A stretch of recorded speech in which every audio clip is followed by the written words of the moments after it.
savais t'habiller à la mode de l'amour, à la mode de toujours.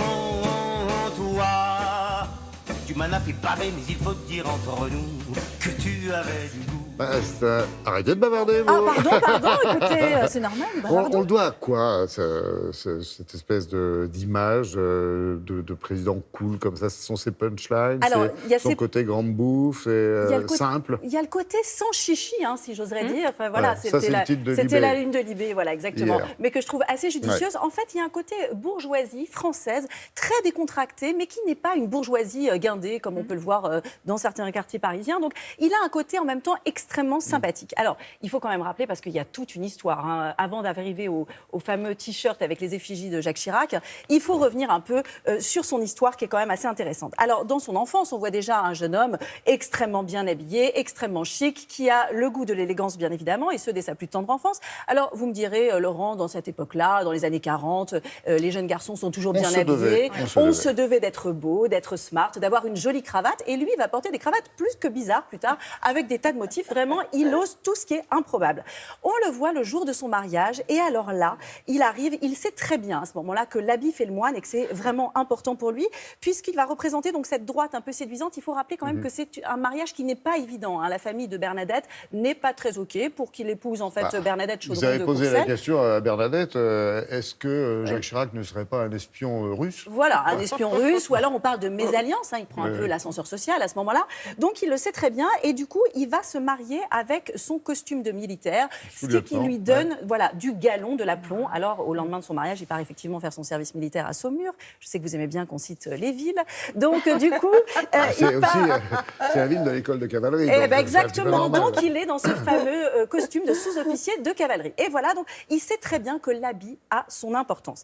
Alors, avant de parler des fameux pantalons XXL de Jacques Chirac, je tiendrai quand même à rappeler que Jacques Chirac a étudié à Harvard pendant un an et qu'il a sillonné les États-Unis. Et alors, moi, je me dis qu'à ce moment-là, il s'est même fiancé avec une petite américaine, mais bon, les familles n'étaient pas d'accord, ça n'a pas marché. L'histoire n'a pas retenu. Voilà, l'histoire n'a pas retenu, elle s'appelait Florence, on la salue au passage, si elle est encore en vie. Et du coup, en fait, à ce moment-là, il s'inspire, moi, je suis sûre que ça l'a imprégné de cette mode préppy américaine, qui est vraiment la mode de la côte Est à ce moment-là. C'est la mode qui a été reprise par Kennedy. Donc, on va avoir des polos, on a vraiment des bermudas, des mocassins, le gel dans les cheveux aussi. Alors, peut-être que dans son cas, c'était pour masquer une calvitie naissante, c'est possible aussi. Mais en tout cas, c'est vraiment un moment essentiel.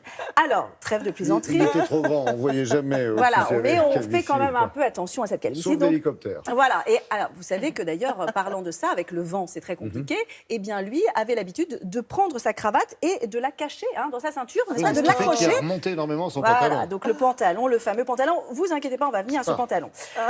Secrétaire d'État sous Pompidou, donc on a vu là, c'est quasiment une photographie de mode qu'on a, puisqu'on le voit là, non, alors ça c'était juste avant, le costume bayadère, les chaussures vernies, le regard rêveur, il est énigmatique.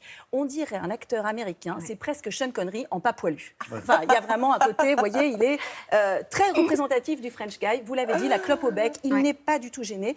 Et en même temps, on l'a appelé le jeune loup de Pompidou. Il a presque un côté jeune loup de Wall Street. Il a les attributs du banquier, l'attaché-caisse, le costume en rayure tennis marine. Sur la photo d'avant, on l'a vu, les lunettes écailles assorties. Enfin, il est over élégant. C'est un bourgeois populaire, on peut oser ce paradoxe, mais qui a vraiment de la classe et qui reste quand même très accessible. Alors on est loin évidemment des excentricités d'un Jacques Lang par exemple, qui aime les costumes très chers, ça on le sait, mais qui avait surtout des petites choses en Vichy, vous voyez ce genre de petites choses. Vichy, voilà. Donc lui il reste quand même tout en sobriété, mais en même temps très décontracté. Moi j'ai l'impression qu'on a presque un côté commercial en apéritif. Le gars il arrive, il met les pieds sur la table, hop, le verre de pinard, on prend la pause, on est tranquille.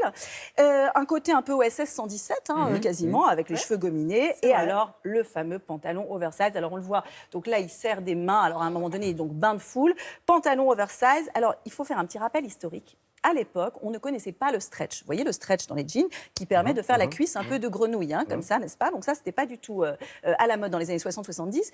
Alors lui, il est vraiment resté fidèle à son image. Il a gardé ce pantalon ad vitam aeternam. On a l'impression qu'au fur et à mesure du temps, il remonte un peu davantage.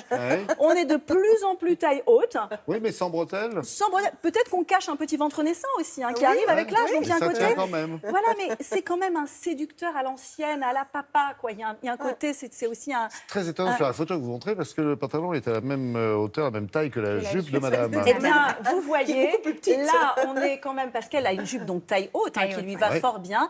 Il a osé la chemisette. C'est quand même un président en chemisette. Alors, on peut se dire qu'on est en vacances. Comme sa femme. Comme sa femme, il est assorti avec un pantalon bleu ciel, ce qui peut être une faute de goût, même si, bon, on est certainement en Provence, il fait beau, c'est l'été. Mais c'est rose et bleu, on accepte. Mais on voit bien que, quoi qu'il arrive, il reste élégant à tout point de vue. Et on a vu des présidents qui avaient des costumes taillés sur mesure. Eh bien, lui, on a l'impression que c'est lui qui donne corps à son costume. Voilà, c'est ça la Chirac-mania, en fait. Il peut porter ce qu'il veut. Eh bien, ça fonctionne. Il est beau, il est élégant. On a envie d'être à côté de lui. Enfin, pas trop, mais on avait envie d'être à côté de lui. C'était un homme à femme, quand même. Il faut le rappeler. Écoutez, beaucoup d'humour, chère Sophie, bravo et merci. Et surtout, bel hommage sur cette dernière phrase.